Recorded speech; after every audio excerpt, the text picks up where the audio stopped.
How to fix Spotify playback error. Now, if you want to fix Spotify's playback error, there could be various reasons for this.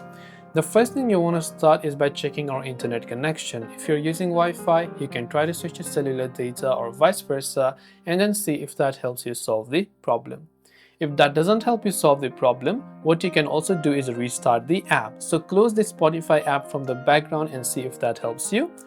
If you're using on Android, you can try to clear the Spotify app's cache files. So what you do is you simply long press on the Spotify app icon over here, then tap on this I button that says app info. This setting will be found on any Android phone. On iOS, you have to offload the app. Now from here, you can go to storage usage, clear the cache files and see if that helps you. You can also go to your Play Store or your App Store, check if the Spotify app is up to date and see if that helps you. If not, you can try to log out and re-log into your account. So tap your profile from the top left and go to settings and privacy, then scroll down and tap the logout button and re-log in again to see if that helps you solve the problem.